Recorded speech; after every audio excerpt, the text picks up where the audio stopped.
Hello, friends, and welcome back to Stories About Entitled People. Today we have two brand new stories, starting with a short one to warm you up. But before we begin, don't forget to subscribe to our channel if you're new here and turn on notifications so you don't miss a new video every single day. Here we go. Sure, I'll take care of everything. Long time ago, another life, boss told me this story. The company had a secret policy that allowed managers to give a one-time only retention bonus of 10% to an employee that was going to resign. The policy allowed the resigning employee to get official confirmation of the award instantly so they didn't quit, while payroll was running around looking for approval. Never heard of this before or since.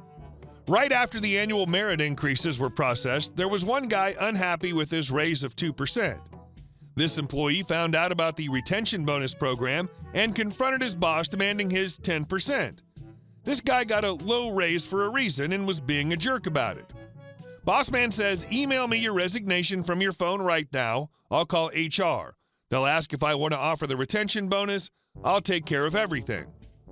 A hastily written email arrived at boss's computer and was forwarded to HR. Phone call is placed. Boss. Hey, it's John. I have Steve in my office and he's looking to resign. HR. Okay, that sucks. Why? Boss. Money. HR. You want to offer him the retention deal? Employee smiles. Boss. No, I forwarded his resignation to you. Security just arrived to walk him out. Note him as rehire ineligible, please.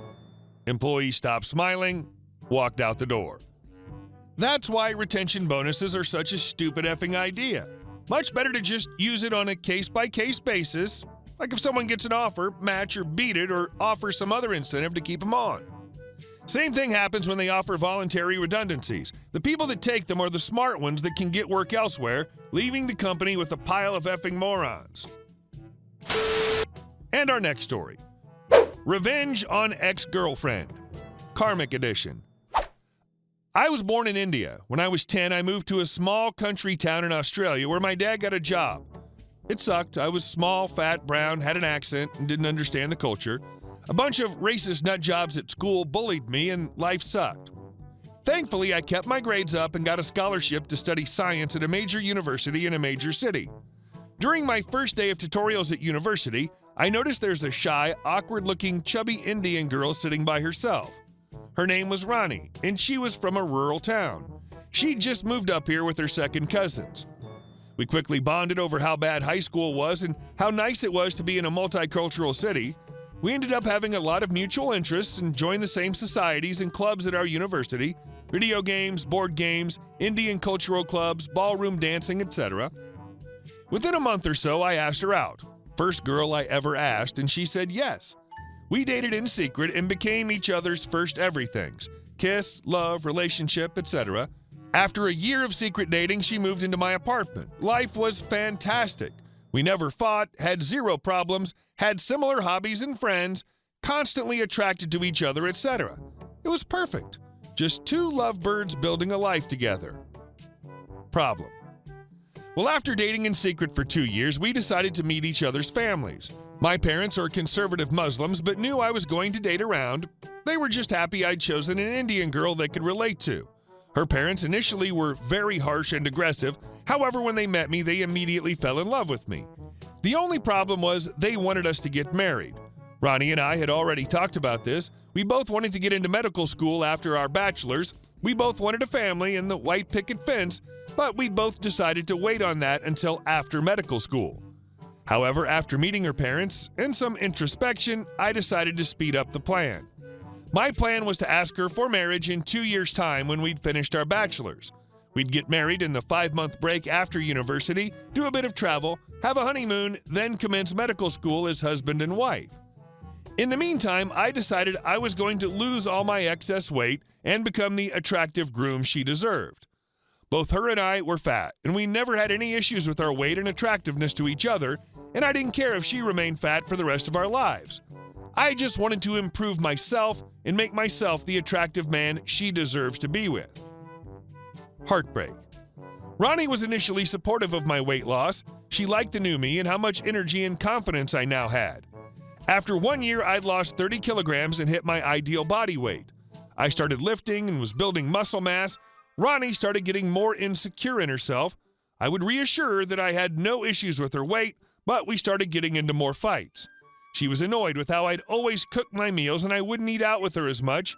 I spent all this time at the gym, etc. I was too attractive for her, etc. I would reassure her all the time that this wasn't the case, but things kept getting worse. With 1 year to go, I let Ronnie's father in on the plan. I asked him for his consent to marry Ronnie on the proviso that we get married after graduation so that we wouldn't have to worry about a wedding whilst trying for med school. He said yes and was absolutely excited. With 8 months to go, Ronnie started acting really cold and weird. I knew something was up. At first, I thought it was the stress of med school entrance exams and coursework, etc. 2 weeks into the coldness, I opened up her laptop to look up this tenancy agreement thing regarding our apartment. I see a messenger message from this guy that was highly suspicious. Ronnie had this friend that looked and acted like that dumb fat brother from My Name is Earl. He was absolutely ridiculously socially inept, annoying, and very uncultured, ignorant. He was into board games, video games, anime clubs with us. Looking over her Skype messages, Ronnie had been complaining to Earl Bro about our relationship for the last year or so. Earl Bro had confessed his love for her a couple times, which Ronnie had knocked back. 2 weeks ago, Ronnie and Earl Bro must have cheated.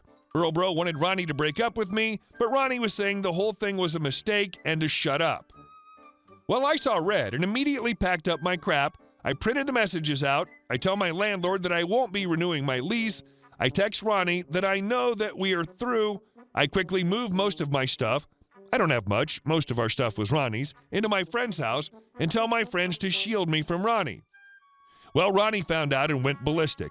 She apparently ran home and saw my stuff gone. She went to our mutual friend's house and started bawling her eyes out. She tried contacting me, but my friends deleted all her messages, etc. Apparently, Earl Bro was a drunken mistake. She never wanted to hurt me, etc. The reason she cheated was because she thought I was getting fit so I could find a better girlfriend and upgrade from her. WTF.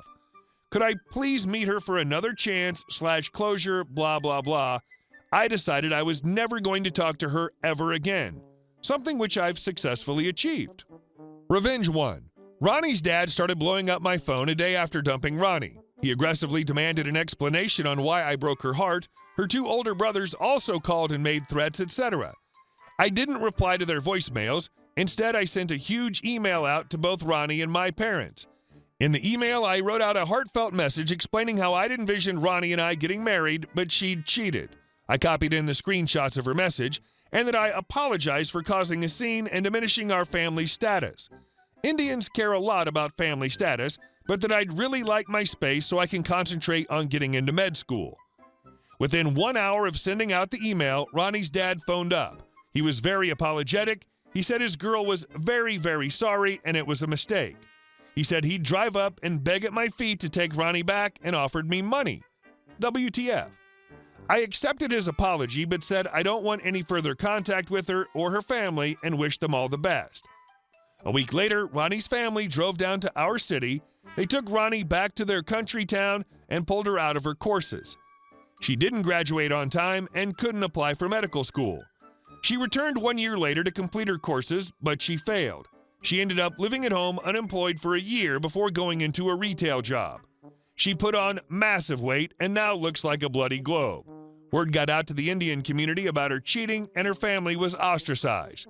Ronnie's now massively depressed and her family has resented her for bringing down their status in the Indian community.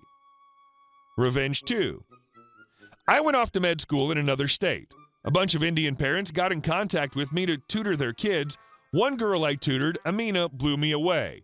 She was studying science and wanted to get into medicine. She was gorgeous, both inside and out. She had a beautiful smile and lit up the room. Most importantly, she had a beautiful soul. She was active in her community and volunteered a lot, not because it would help her get into med school, but because she actually cared. After tutoring her for a year, I knew I was in love with her. I asked her out, but she declined. She said she liked me too, but she's religious and only wants an arranged marriage as per Islamic law. Despite not dating her, I knew she was my dream girl, so I contacted my parents.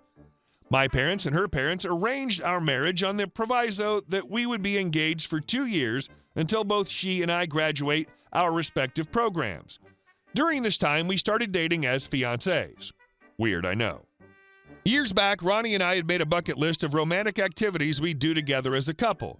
Amina found the list. I explained the situation to Amina, and she said she liked the list and wanted us to complete the activities with some modifications. We aimed to complete the list before our marriage. Amina took photos and scrapbooked all our memories as we completed them. Things like hiking a mountain, salsa dancing, Great Barrier Reef, Rome, Paris, etc. A couple months before our scheduled wedding, Amina published our scrapbook on Facebook. Somehow Ronnie found access to the scrapbook. She sent a scathing message to Amina saying she stole her idea. Amina messaged back a vicious message saying how terrible Ronnie is, how bad it must be to lose someone like me, and that the scrapbook was our idea together before we'd get married. Hearing that I was getting married must have pushed Ronnie over the edge. She had to spend 3 weeks at a mental health ward. It was a massive scandal in our Indian community. This was 3 years ago.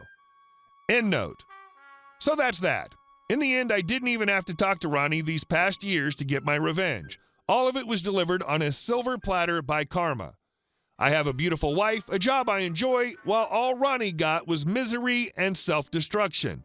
All this because I wanted to lose weight before I proposed to her. It's probably not pro-revenge, but I still get a kick out of it. And maybe some of you guys who are unlucky with love will find some peace or joy in reading this. Just passing the karma on. Hey guys, thank you all for watching the video. I'll see you in the next one.